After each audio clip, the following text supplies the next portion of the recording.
राम नाम बिनु बिरथे जगी जनमा, बिखू खावे बिखू बोले। तो प्यारे बच्चों, आज से हम लोग शुरू करने वाले हैं हिंदी गोधली भाग 2 पदखंड। देखिए समस्या क्या होती है कि जो बच्चे होते हैं उनको कविता समझने में आसानी कब होगी, जब वे बढ़िया से पढ़ पाएंगे। तो अधिकांश बच्चों को पढ़ने ही नहीं आता है। हालांकि आज हम शुरू करने वाले हैं गुरु नानक का पद, जिसका नाम राम नाम बिनु बिरथे जगी जन्मा।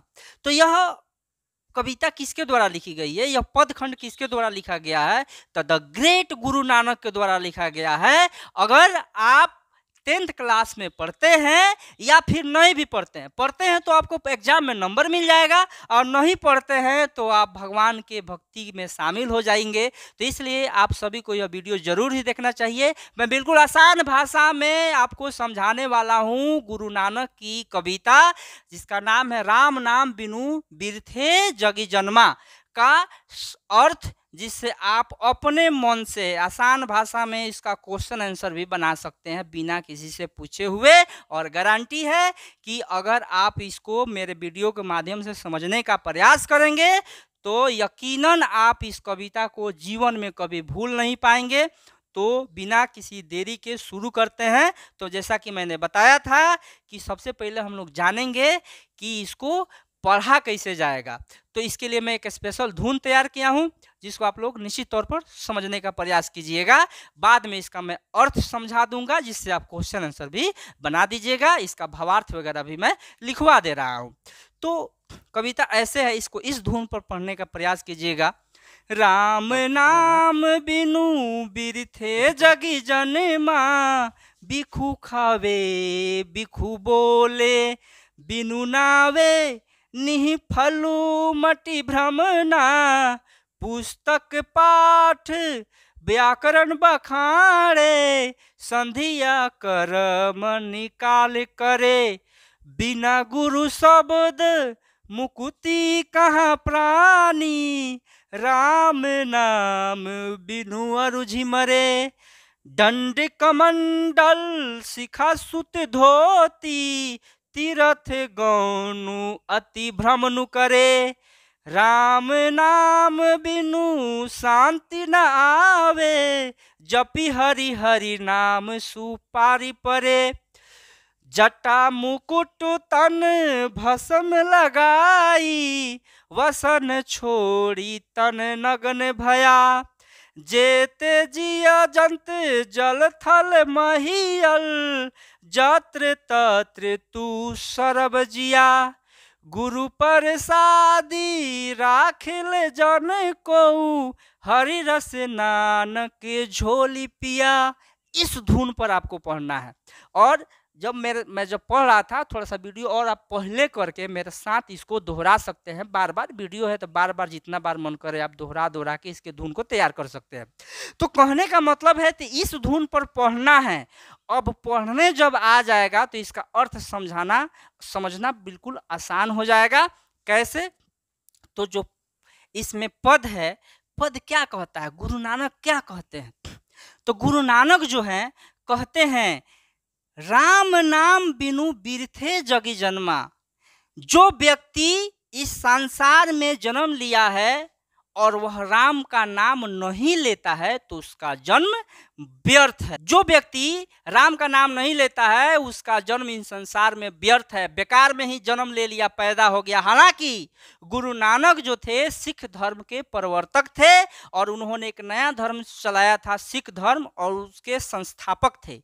वह व्यक्ति राम नाम के महिमा को जानता है। और आजकल के चिंदी चोर जो हैं वे समझते हैं कि भाई राम को कितना भी गाली दे दो कोई कुछ बोलने वाला नहीं है।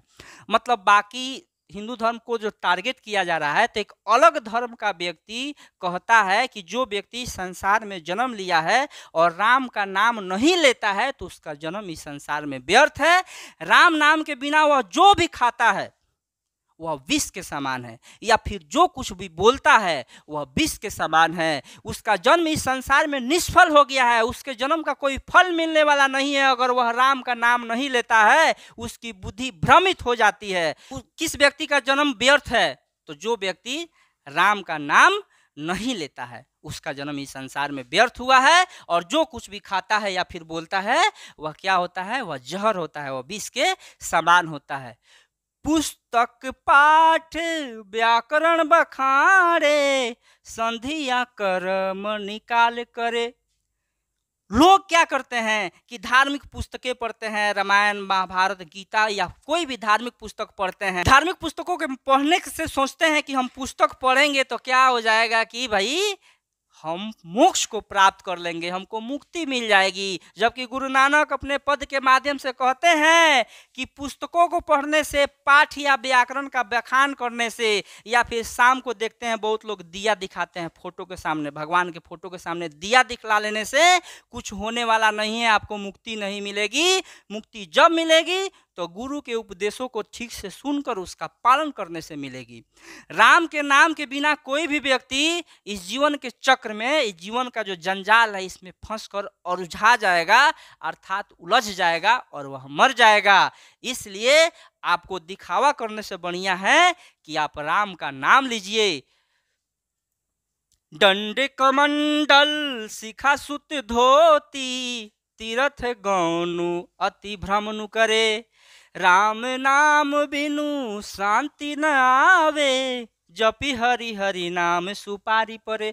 बहुत लोग समझते हैं कि अगर हम तीर्थ धाम खूब घूमेंगे पैसा खर्चा करके तो हमको शांति मिल जाएगी और भव सागर से पार हो जाएंगे, हमको मोक्ष मिल जाएगी, ईश्वर से भेंट हो जाएगा। जबकि गुरु नानक इसका विरोध करते हुए कहते हैं कि हाथ में डंडा और कमंडल जो साधु बाबा लोग ले लेते हैं और शिखा चोटी बढ़ा लेते हैं, अपना टिक बढ़ा लेते हैं, धोती पहन लेते हैं और धाम पर तीर्थ पर घूमते हैं, उससे उनको शांति नहीं मिलेगी। शांति कब मिलेगी?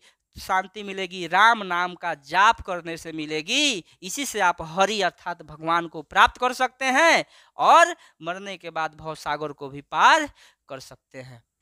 तो इतनी आसान भाषा में मैं आपको समझाने का प्रयास कर रहा हूँ। कोई भी समस्या हो तो कमेंट कीजिए मेरे पास। मतलब आसान भाषा में इसका अर्थ यही हुआ। जटा मुकुट तन भसन लगाई। अब यहाँ पर समझिए, जटा मुकुट तन भस्म लगाई, वसन छोड़ी तन नगन भैया। जटा बढ़ा लिए, बाल बढ़ा लिए, जोगी महाराज लोग, साधु बाबा लोग ऐसे करते हैं। भस्म लगा लिए, राख शरीर में मल लिए, कपड़ा शरीर में पहनना छोड़ दिए, तन को नंगा कर लिए, तो समझते हैं कि हमको बहुत मुक्ति मिल जाएगी, हमको सिद्धि मिल जाएगी, हमको ईश्वर से मुलाकात हो जाएगी। यह बिल्कुल गलत बात है, क्योंकि जटा और मुकुट और तन को नंगा कर लेने से कुछ होने वाला नहीं है। आपको जितना जानवर दिखाई देते होंगे, बकरी, भैंस, गाय, ये सभी क्या करते हैं? इस धरती पर रहते हैं और ये अलग अलग घूमते रहते हैं। तो क्या इनको मुक्ति मिल जाती है? तो जानवरों को कपड़ा नहीं पहनने से जब मुक्ति नहीं मिलती है, तो इंसानों को कपड़ा नहीं पहनने से मुक्ति कैसे मिल जाएगी? इस धरती पर कुछ नहीं बदलेगा। अगर आप दिखावा करते हैं, एकदम टिक्का मारते हैं या फिर शरीर पर भस्म लगा के घूमते हैं, तो वैसे तो जानवर भी घूमते रहते हैं। तो अपना परिवार घर छोड़कर मुक्ति की तलाश में घूमने वाले लोगों पर गुरु नानक कटाक्ष किए हैं कि जो तुम लोग घूम रहा है, वैसे तो जानवर भी घूमते हैं, तो क्या उनको सबको मुक्ति मिल जाएगी?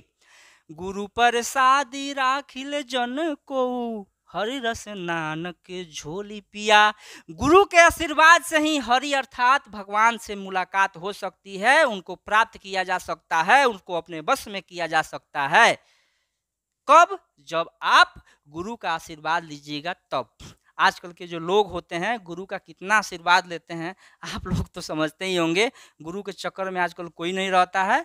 गुरु गुरु होता है और चेला क्या हो गया है? अब चीनी हो गया है। तो इस तरह से आप लोग बातें सुनते होंगे।